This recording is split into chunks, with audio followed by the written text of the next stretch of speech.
আপনারা দেখছেন একুশে টেলিভিশন। মুফতি হান্নানের নির্দেশে 21শে আগস্ট শেখ হাসিনার সমাবেশে গ্রেনেড ছুড়েছিল জঙ্গি ইকবাল, প্রাথমিক জিজ্ঞাসাবাদের স্বীকারোক্তি। দেশেই তৈরি হবে যুদ্ধ বিমান, বললেন প্রধানমন্ত্রী। জাতীয় পতাকার মর্যাদা রক্ষায় প্রস্তুত থাকার আহ্বান। 17 মে খুলবে ঢাকা বিশ্ববিদ্যালয়ের আবাসিক হল। 1 মাস আগে টিকার প্রথম ডোজ চায় একাডেমিক কাউন্সিল। 5 বছরে 1.25 কোটি নতুন কর্মসংস্থান সৃষ্টি করতে চায় সরকার। পঞ্চবার্ষিকী পরিকল্পনায় বিনিয়োগ দ্বিগুণ করার লক্ষ্য। মিয়ানমারের বসন্ত বিপ্লবে সেনা শাসনের বিরুদ্ধে জোর প্রতিবাদ, জান্তা সরকারের বিরুদ্ধে ইউএইর হুঁশিয়ারি।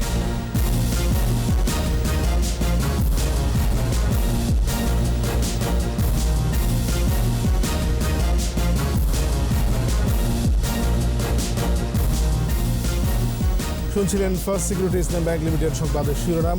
আমন্ত্রণ রাত 11টার একুশে সংবাদে, সাথে আছি আমি এমএজি ওসমানী। দর্শক, একুশে টেলিভিশনের সংবাদ একই সাথে সরাসরি দেখতে পাবেন আমাদের ফেসবুক পেজ www.facebook.com/2124 অনলাইনে। Mega spider ceiling fan, mega বাতাসে শান্তির পরশ। এছাড়া সংবাদে আরও থাকছে, কারামুক্ত হওয়ার পরদিনই জনস্রোতে জনতার মুজিব, 10 লাখ মানুষের সমাবেশ থেকে বঙ্গবন্ধু উপাধিতে ভূষিত।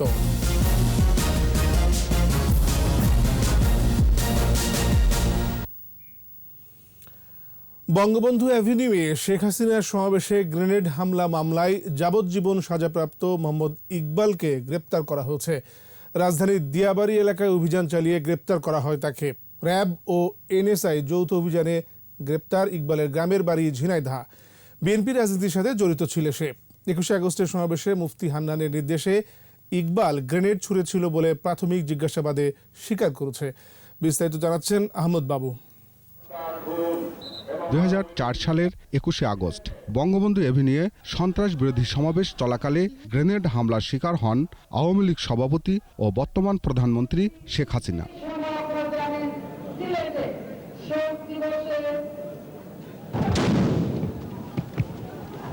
এতে দলের নেতাকর্মী সহ নিহত হন 24 জন, আহত হন শেখ হাসিনা সহ কয়েকশো নেতাকর্মী। বহুল আলোচিত এই গ্রেনেড হামলা মামলার সাজাপ্রাপ্ত আসামি মোহাম্মদ ইকবাল গ্রেপ্তার হন সোমবার। এই মামলায় দণ্ডিত 33 আসামি কারাগারে থাকলেও পলাতক ছিল 16 জন। ইকবাল গ্রেপ্তার হয়, এখন পলাতক 15 জন। মঙ্গলবার রাজধানীর কারণ বাজারে মিডিয়া সেন্টারে এ বিষয়ে সংবাদ সম্মেলন করে র্যাব।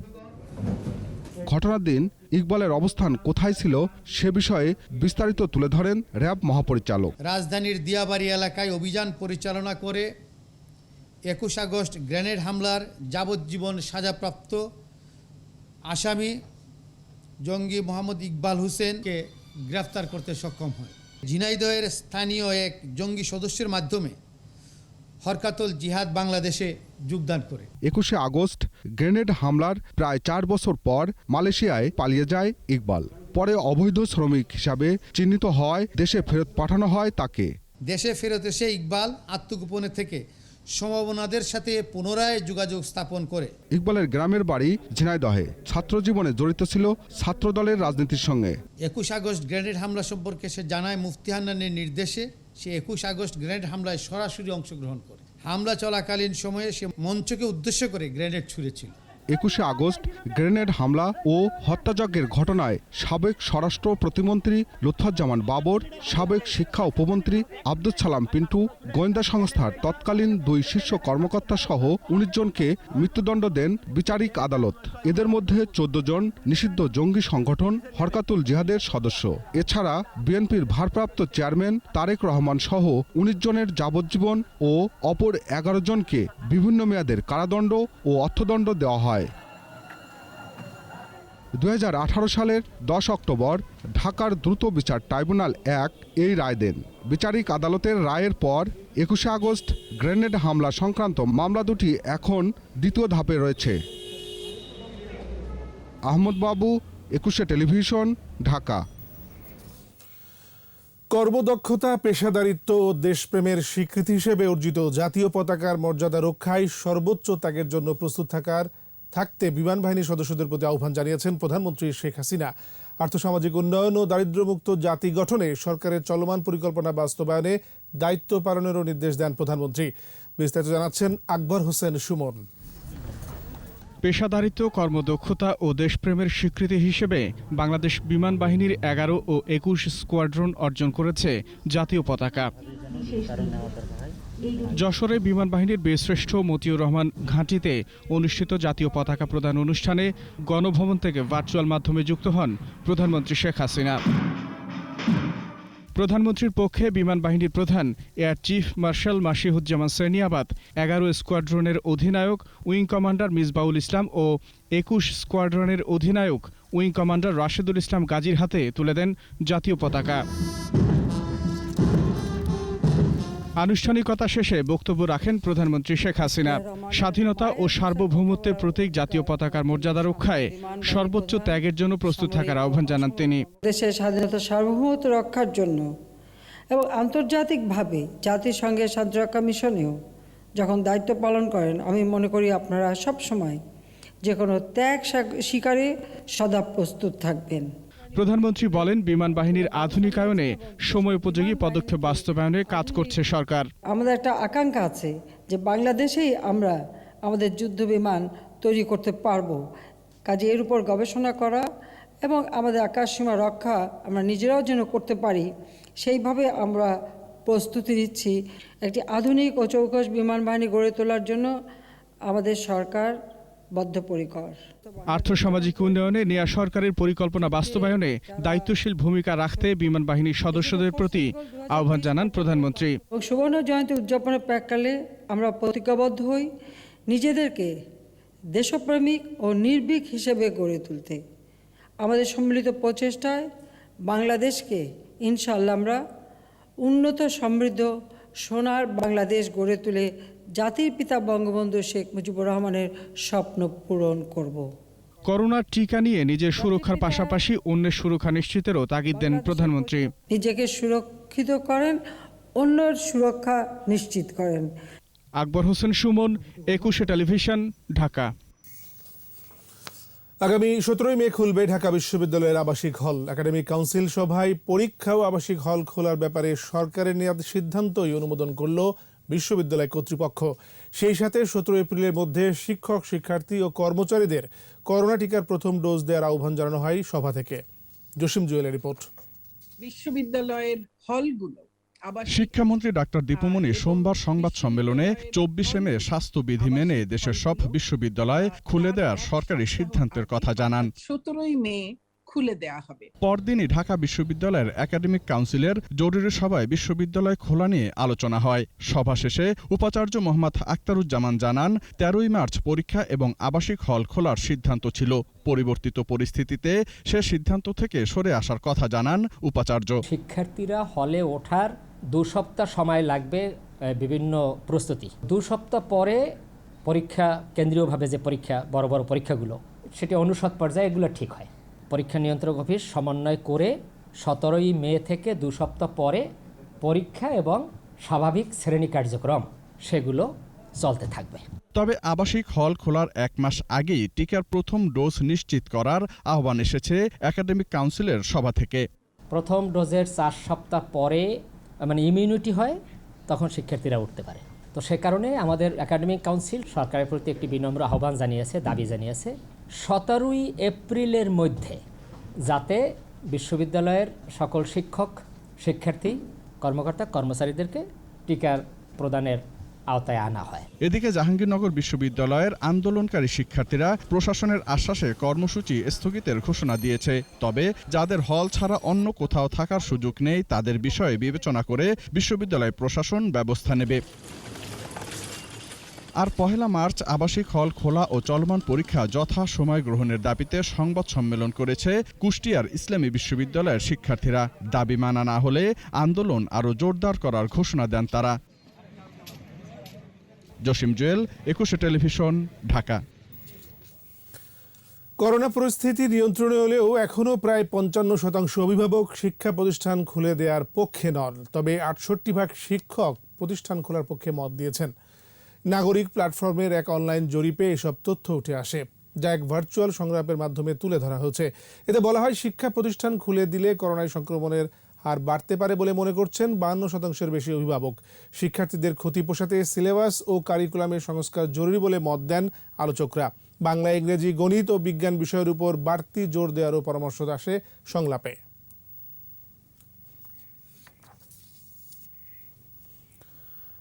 আগামী 5 বছরে 1,13,00,000 নতুন কর্মসংস্থান সৃষ্টি করতে চায় সরকার। অষ্টম পঞ্চবার্ষিকী পরিকল্পনা অনুযায়ী অর্থনীতির প্রবৃদ্ধি 8% উন্নীত করার লক্ষ্য ধরা হয়েছে। 2041 সালের মধ্যে উন্নত এবং 2024 সালের মধ্যে মধ্যমায়ের দেশের কাতারে নিতে পঞ্চবার্ষিকী পরিকল্পনা অনুযায়ী বেসরকারি বিনিয়োগ বর্তমান সময়ের চেয়ে দ্বিগুণ করার লক্ষ্য ধরা হয়েছে। তহিদুর রহমানের রিপোর্ট। রাজধানীর শেরেবাংলা নগরে এনইসি সম্মেলন কক্ষে অষ্টম পঞ্চবার্ষিকী পরিকল্পনার অবহিতকরণ সভা। জুন 2020 থেকে জুন 2025 সময় পর্যন্ত অর্থনীতির গড় প্রবৃদ্ধি 8% উন্নীত করতে বিপুল কর্মসংস্থানের লক্ষ্য ধরা হয়েছে অষ্টম পঞ্চবার্ষিকী পরিকল্পনায়। এই সময়ের মধ্যে বেসরকারি ঋণ প্রবাহ বর্তমান সময়ের চেয়ে দ্বিগুণ করার পরিকল্পনা রয়েছে সরকারের। করোনায় পিছিয়ে পড়া অর্থনীতি পুনরুদ্ধারেও গুরুত্ব পাচ্ছে পরিকল্পনায়। এই পঞ্চবার্ষিক পরিকল্পনার সময় বাংলাদেশ স্বল্পোন্নত দেশ থেকে উন্নয়নশীল দেশে পৌঁছাবে। কারণ এই অষ্টম পঞ্চবার্ষিক পরিকল্পনার মধ্য দিয়ে আমরা বাংলাদেশ ডেল্টা পরিকল্পনা বাস্তবায়নের জন্য 47টা প্রকল্প নির্দেশনা দিয়েছি এবং এসডিজি বাস্তবায়নের জন্য আমরা সুনির্দিষ্ট কর্মসূচি অষ্টম পঞ্চবার্ষিক পরিকল্পনায় আছে। আমার গ্রাম আমার শহর অনুযায়ী নগর ও গ্রামের বৈষম্য দূর করতে বিশেষ উদ্যোগ থাকছে। কৃষি, কুটির শিল্প, যোগাযোগ ব্যবস্থা, অর্থনৈতিক অঞ্চলগুলোর কাজ সম্পন্ন করা, স্থানীয় পণ্য বাজার তৈরিতেও গুরুত্ব দেওয়া হয়েছে অষ্টম পঞ্চবার্ষিকী পরিকল্পনায়। এই সকল মানুষ যারা আমাদের গ্রামে গঞ্জে আছেন, এই দেশের মালিক, তাদের চিন্তার সঙ্গে যদি আমরা যারা এখানে কাজ করছি আমাদের একটা মেলবন্ধন না হয়, তাহলে বোধহয় আমাদের কাজ তাদের কাজ উভয়ের কাজের ক্ষতি হবে। এই পরিকল্পনার আওতায় অনেকগুলো পরিকল্পনা বেবির জন্ম হবে, প্রজেক্ট যেগুলোকে বলি, ডিপিপি বা project, whatever you want to call it. সেবা রপ্তানির ক্ষেত্রে বিগত সময়ে তেমন অগ্রগতি না থাকলেও অষ্টম পঞ্চবার্ষিকী পরিকল্পনায় বিষয়টিকে গুরুত্ব দেওয়া হয়েছে। সিস্টেমটাকে আরো সামনে নিয়ে যাব। তৌহিদুর রহমান, 21 টেলিভিশন, ঢাকা। বঙ্গবন্ধুর শাসনামল থেকেই বাংলাদেশ ভারত সম্পর্ক সুদৃঢ়।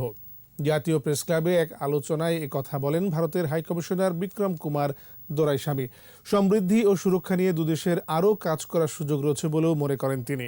আর অভিন্ন সংস্কৃতির দেশ দুটির মধ্যে পর্যটন, বাণিজ্য ও যোগাযোগ আরও বাড়ানোর আহ্বান জানিয়েছেন তথ্যমন্ত্রী হাসান মাহমুদ।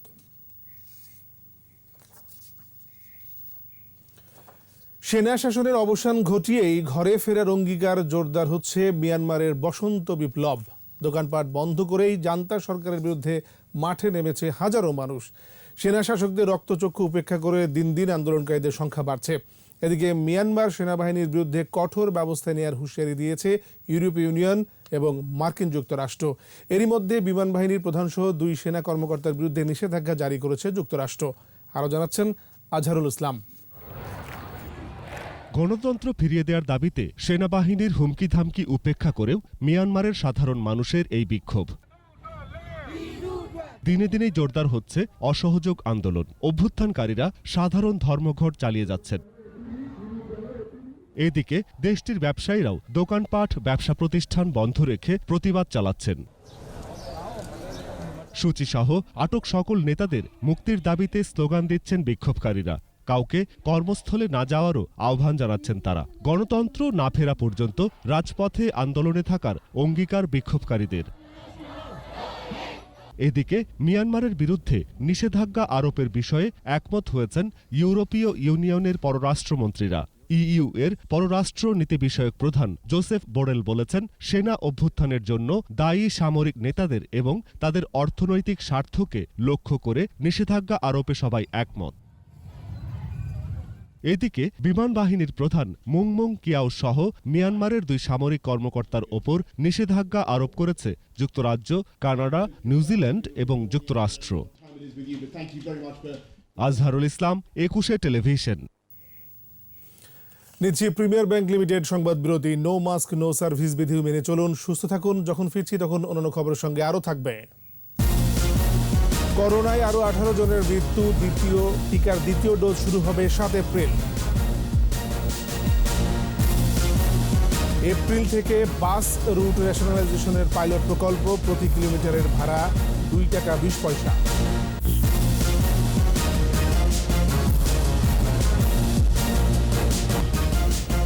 আবার আমন্ত্রণ রাত 11টার 21 সংবাদে।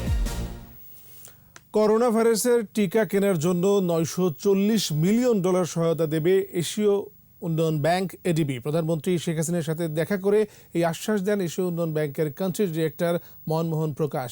মহামারী করোনা দূর করতে নেয়া প্রধানমন্ত্রী শেখ হাসিনার দূরদর্শী নেতৃত্বের প্রশংসা করেন মনমোহন প্রকাশ। এশিয়ার তৃতীয় দেশ হিসেবে বাংলাদেশ সফলভাবে করোনা টিকা কার্যক্রম পরিচালনা করছে বলেও জানান তিনি। সাক্ষাতে প্রধানমন্ত্রী জানান, সরকার ঢাকা, বরিশাল, পটুয়াখালী রেললাইন নির্মাণ কাজ অগ্রাধিকার ভিত্তিতে শেষ করার সিদ্ধান্ত নিয়েছে। এডিবির প্রতিনিধি বলেন, সঠিক সময়ে সিদ্ধান্ত নিয়ে আর্থিক কর্মকাণ্ড খুলে দেওয়ায় জিডিপি প্রবৃদ্ধি অর্জিত হয়েছে। কোভিড-19-এ 24 ঘন্টায় 18 জনের মৃত্যু হয়েছে। মৃতের সংখ্যা বেড়ে 8,374। করোনার মৃত্যুহার 1.54%। স্বাস্থ্য অধিদপ্তরের তথ্য অনুযায়ী 354তম দিন শেষে 12,748 জনের নমুনা পরীক্ষায় 399 জনের শরীরে কোভিড-19-এর উপস্থিতি পাওয়া গেছে। মোট শনাক্তের সংখ্যা 5,44,116। নতুন 828 জন সহ সুস্থ হয়েছে 4,92,887। করোনায় দৈনিক সংক্রমণের হার 3.13%। এ পর্যন্ত শনাক্ত হার 13.70% ও সুস্থতার হার 90.58%। সারা দেশে 24 ঘন্টায় করোনার টিকা নিয়েছেন 1,82,896 জন। এর মধ্যে সামান্য পার্শ্ব প্রতিক্রিয়া দেখা দিয়েছে 21 জনের।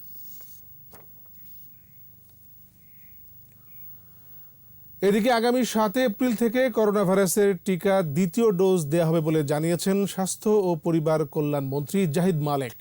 সচিবালয়ে টিকা সংক্রান্ত বৈঠক শেষে স্বাস্থ্যমন্ত্রী বলেন, দেশে এখন পর্যন্ত 23,80,000 মানুষ করোনা ভাইরাসের টিকা নিয়েছেন। সোমবার আরও 20 লাখ ডোজ ভ্যাকসিন আসার কথা উল্লেখ করে মন্ত্রী আরও বলেন, সময় মতোই সব টিকা চলে আসবে। শিক্ষক, আইনজীবী ও পাইলটরা সম্মুখ সারির যোদ্ধা হিসেবে অগ্রাধিকার ভিত্তিতে টিকা পাবে বলেও জানান স্বাস্থ্যমন্ত্রী। 8 সপ্তাহে নাকি ইমিউনিটিটা ভালো হয়, এটা WHO গাইডলাইন। সেই গাইডলাইন ফলো করে আমরা এপ্রিলের 7 তারিখ থেকে আমরা দ্বিতীয় ডোজের দেওয়ার চিন্তা ভাবনা থেকে করছি এবং পাশাপাশি আমরা যে প্রথম ডোজ দেওয়া নিবে সে বিষয়ে আমরা চিন্তা ভাবনা করছি। আন্দোলন ও নির্বাচনে ব্যর্থতার মতো ভ্যাকসিন নিয়েও বিএনপির অপরাজনীতি জনগণ প্রত্যাখ্যান করেছে বলে মন্তব্য করেছেন আওয়ামী লীগের সাধারণ সম্পাদক ওবায়দুল কাদের। সড়ক পরিবহন অধিদপ্তর আয়োজিত আলোচনায় ভার্চুয়ালি একথা বলেন তিনি। দেশে বিদেশে কোথায় বৈঠক হচ্ছে, কি চক্রান্ত চলছে তার খবরও জানানো, সামাজিক যোগাযোগ মাধ্যমে ছড়ানো হচ্ছে গুজব, অপপ্রচার, মিথ্যাচার। সরকারকে টার্গেট করতে গিয়ে তারা দেশকে টার্গেট করে দেশের ভাবমূর্তি নষ্ট করছে। এদের অপচেষ্টা সম্পর্কে সচেতন রয়েছে জনগণ। ষড়যন্ত্রকারীদের সকল অপচেষ্টাই ব্যর্থ করে দেবে দেশের মানুষ ইনশাআল্লাহ। এপ্রিলে ঘাটারচর থেকে কাঁচপুর পর্যন্ত বাস রুট রেশনালাইজেশনের পাইলটিং প্রকল্পের বাস চলাচল শুরু হবে। আজ এই ঘোষণা দিলেন ঢাকা দক্ষিণ city mayor barrister Sheikh Fazlenoor Taposh. প্রতি কিলোমিটারের ভাড়া নির্ধারণ করা হয়েছে 2 টাকা 20 পয়সা। এই রুটে রজনীগন্ধা এবং মালঞ্চ পরিবহনের 155টি বাস চলবে। আর এজন্য বাংলাদেশ ব্যাংক থেকে আসবে শত কোটি টাকার সহজ ঋণ। বাস মালিকরা বলছেন, ঋণ পাওয়ার পর গাড়িগুলোকে আধুনিকায়ন করতে আরও 2 মাস সময় লাগবে। আর প্রকল্প বাস্তবায়ন হলে যানজট কমবে বলেও আশাবাদী তারা।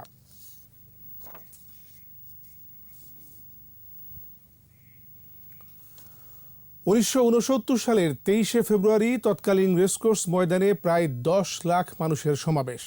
সর্বকালের সর্বশ্রেষ্ঠ বাঙালি শেখ মুজিবুর রহমান বঙ্গবন্ধু অভিধায় ভূষিত হন সেই জনসমুদ্রে। এর আগে 22 ফেব্রুয়ারি বিক্ষোভের চাপে তিনি কারামুক্ত হন।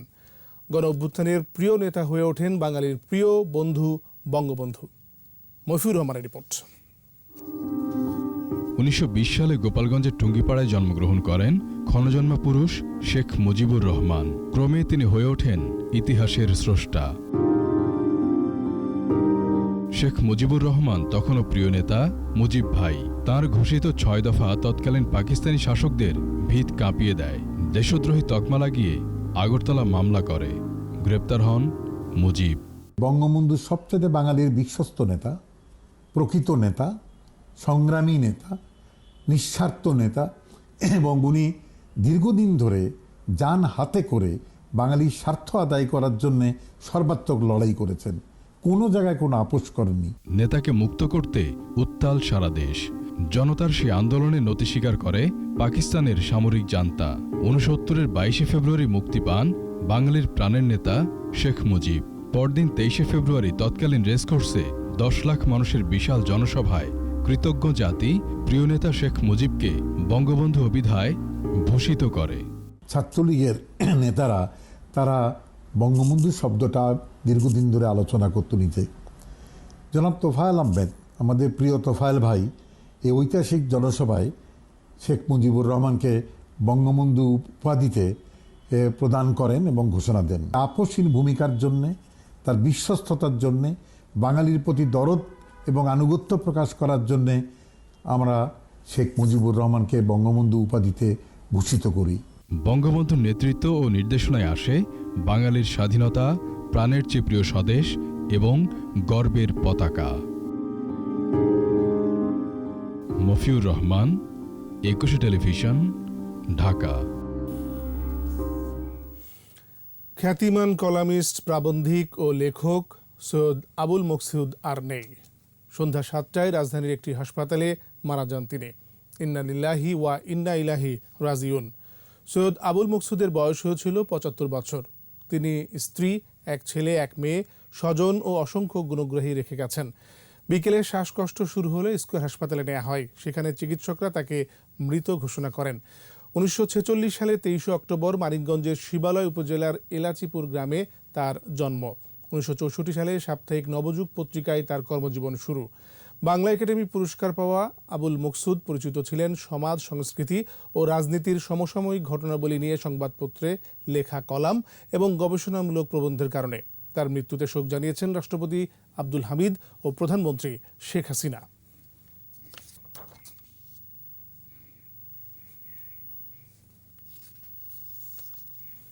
আবারও নিচ্ছি প্রিমিয়ার ব্যাংক লিমিটেড সংবাদ বিরতি। নো মাস্ক নো সার্ভিস বিধি মেনে চলুন, সুস্থ থাকুন। যখন ফিরছি তখন অন্যান্য খবরের সঙ্গে আরও থাকবে। টেকনাফে র্যাবের সাথে গোলাগুলি, 3 রোহিঙ্গা ডাকাত নিহত, অস্ত্র ও গুলি উদ্ধার। মহামারী করোনায় যুক্তরাষ্ট্রে 5 লাখেরও বেশি মানুষের মৃত্যু, হৃদয় বিদারক মাইলফলক বললেন বাইডেন। আমন্ত্রণ আবারও রাত 11টার 21 সংবাদ। কক্সবাজারের টেকনাফে র্যাবের সঙ্গে গোলাগুলিতে জকির বাহিনীর প্রধান জকি সহ 3 রোহিঙ্গা ডাকাত নিহত হয়েছে। জব্দ করা হয়েছে 2টি পিস্তল, বন্দুক, 5টি ওয়ান শুটার ও 25 রাউন্ড গুলি। সন্ধ্যায় হিলার শালবন ও জাদিমুরা রোহিঙ্গা ক্যাম্পের পাশে পাহাড়ে এই গোলাগুলির ঘটনা ঘটে। র্যাব জানায় গোপন তথ্যের ভিত্তিতে পাহাড়ে অভিযান চালায়, উভয় পক্ষের গুলি বিনিময় হয়। ঘণ্টাখানেকের গুলি বিনিময়ের পর জকির সহ 3 জনের মরদেহ উদ্ধার করা হয়। নিহত জকিরের বিরুদ্ধে হত্যা, ধর্ষণ, অপহরণ এবং মাদকসহ 20টিরও বেশি মামলা রয়েছে। এই ঘটনায় র্যাবের এক সদস্যর হাতে গুলিবিদ্ধ হয়ে আহত হয়েছেন।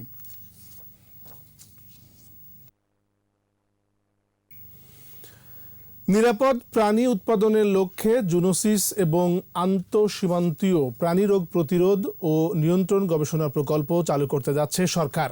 রাজধানীর একটি হোটেলে প্রকল্প তদারকি বিষয়ে কর্মশালায় একথা জানান মৎস্য ও প্রাণী সম্পদ মন্ত্রী রেজাউল করিম। কর্মশালায় বক্তারা জানান, প্রাণী রোগ প্রতিরোধের জন্য প্রতি বছর শত শত কোটি টাকার ভ্যাকসিন ক্রয় করে সরকার। তবে গুণগত মান যাচাই না করার কারণে ক্ষতির মুখে পড়েন খামারিরা। নতুন প্রকল্পের আওতায় গবেষণাগার নির্মাণ, সরকারি কার্যকরী প্রযুক্তির ব্যবহার এবং অঞ্চলভিত্তিক প্রাণী রোগ নিয়ন্ত্রণ মডেল উদ্ভাবন করা হবে।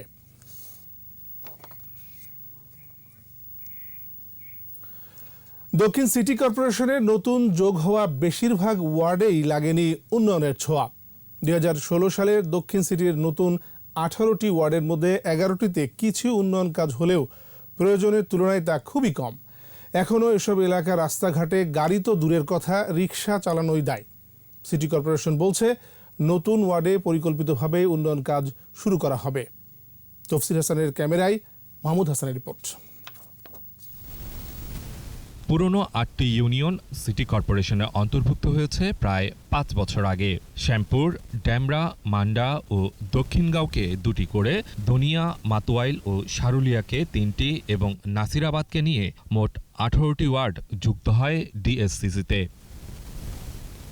দেইল্লা, পাইটি, তায়েতপাড়া, দুর্গাপুর, মেন্দিপুর, আমুলিয়া, সুন্নাটেংরা এলাকা নিয়ে 70 নম্বর ওয়ার্ড। ভোটার মাত্র 12,000।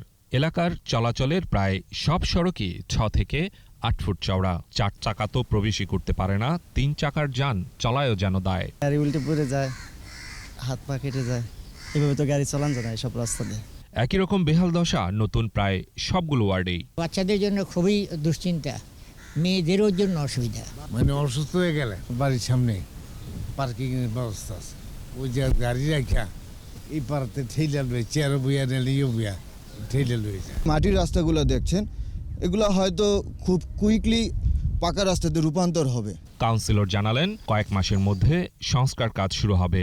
রাস্তাগুলো চওড়া করার পাশাপাশি ড্রেনেজ সিস্টেমকেও আধুনিকায়ন করার পরিকল্পনাও আছে। আগে তো গ্রাম ছিল, গ্রামে চলার যতটুকু প্রয়োজন ছিল ততটুকু রাস্তা করেছে। যদি কারো দেওয়াল পড়ে তাদেরকে বুঝের মাধ্যমে দেওয়াল ভেঙে আমরা রাস্তাকে চড়া করে নিয়ে আসবো। এখানে 8 ফিট 10 ফিটের রাস্তা আমার এই নতুন ওয়ার্ডে চলবে না। সিটি কর্পোরেশন বলছে পরিকল্পিতভাবেই নতুন ওয়ার্ডের উন্নয়ন কাজ হবে। ঢাকা দক্ষিণ সিটি কর্পোরেশন একটা ইন্টিগ্রেটেড মাস্টার প্ল্যান করছে পুরো সিটির জন্য, সেখানে তার মধ্যে অন্তর্ভুক্ত আছে। তো আমাদের কাছে মনে হয় পুরনো ঢাকায় কিন্তু আমাদের জন্য সুযোগটা খুব কম, বাট আমাদের যদি এখন সুযোগ রয়েছে ওই এলাকাগুলোতে পরিকল্পিত নগরী গড়ে তোলার জন্য। রাতারাতি এসব এলাকার উন্নয়ন সম্ভব নয়, কিছুটা সময় লাগবে বলেও জানিয়েছে ডিএসসিসি। 1-1.5 সময় বলা কিন্তু কষ্ট। মাহমুদ হাসান, একুশে টেলিভিশন, ঢাকা। এবার ব্যবসা বাণিজ্যের খবর।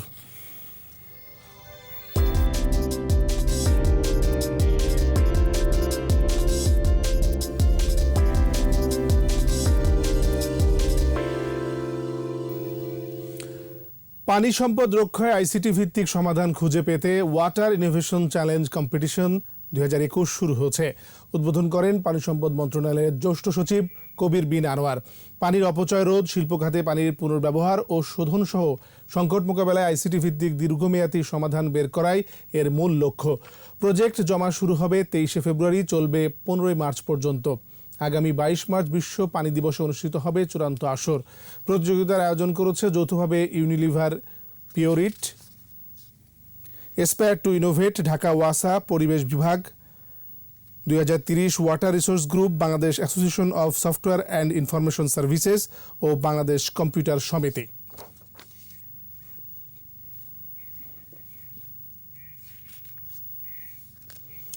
সামাজিক দায়বদ্ধতা থেকে শুরু করে অদম্য ফাউন্ডেশন পরিচালিত মজার স্কুল এর 400 শিক্ষার্থীদের মাঝে ব্যাগ বিতরণ করেছে সোশ্যাল ইসলামী ব্যাংক লিমিটেড।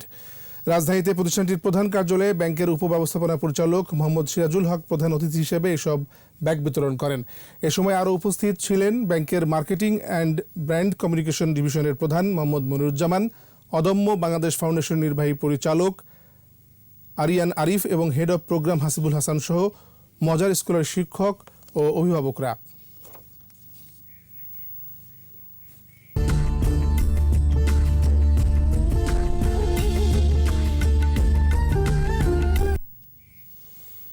প্রকাশ করা হলো র্যাপিড অ্যাকশন ব্যাটালিয়নকে নিয়ে সিনেমা অপারেশন সুন্দরবনের টিজার। একই সাথে উন্মোচন করা হয়েছে একটি ওয়েবসাইট। আর্মি গলফ ক্লাবে অনাড়ম্বর এক অনুষ্ঠানের মধ্য দিয়ে টিজার এবং ওয়েবসাইট উদ্বোধন করেন পুলিশ মহাপরিদর্শক বেনজির আহমেদ। সিনেমাটি সুন্দরবনের জল, প্রকৃতি, সাধারণ মানুষের সংগ্রামী জীবন আর র্যাবের সাঁড়াশি অভিযানের মধ্য দিয়ে জলদস্যু মুক্ত করার কাহিনী নিয়ে তৈরি করা হয়েছে। প্রায় 3 বছর ধরে কাজ করার পর ছবিটির নির্মাণ কাজ প্রায় শেষের দিকে বলে জানান পরিচালক দীপঙ্কর দীপেন। আশাবাদ জানিয়ে বলেন সিনেমাটি ব্যাপক দর্শকপ্রিয়তা পাবে। অনুষ্ঠানে র্যাব মহাপরিচালক, অতিরিক্ত মহাপরিচালক এবং সিনেমার কলা আমি যে গল্পটা সহজভাবে বলছি, আসলে এটি এমন সহজ গল্প ছিল না। সুন্দরবন অ্যাপারেন্টলি এর যে সবুজ, এটা এক ধরনের কুহক, এবং এখানে দিনের পরে দিন অপারেশন করা, থাকা, এটা যে কত চ্যালেঞ্জিং, এটা ওখানে না থাকলে, না গেলে বোঝা যায়। আর এর সাথে শেষ করছি রাত 11টার 100 সংবাদ। যাবার আগে ফার্স্ট সিকিউরিটি ইসলাম ব্যাংক লিমিটেড সংবাদ শিরোনামগুলো আরও একবার। মুফতি হান্নানের নির্দেশে 21শে আগস্ট শেখ হাসিনার সমাবেশে গ্রেনেড ছুড়েছিল জঙ্গি ইকবাল, প্রাথমিক জিজ্ঞাসাবাদের স্বীকারোক্তি। দেশেই তৈরি হবে যুদ্ধ বিমান, বললেন প্রধানমন্ত্রী। জাতীয় পতাকার মর্যাদা রক্ষায় প্রস্তুত থাকার আহ্বান। 17 মে খুলবে ঢাকা বিশ্ববিদ্যালয়ের আবাসিক হল। 1 মাস আগে টিকার প্রথম ডোজ চায় একাডেমিক কাউন্সিল। 5 বছরে 1.25 কোটি নতুন কর্মসংস্থান সৃষ্টি করতে চায় সরকার। পঞ্চবার্ষিক পরিকল্পনায় বিনিয়োগ দ্বিগুণ করার লক্ষ্য। মিয়ানমারের বসন্ত বিপ্লবে সেনা শাসনের বিরুদ্ধে জোর প্রতিবাদ, জান্তা সরকারের বিরুদ্ধে ইউএইর হুঁশিয়ারি।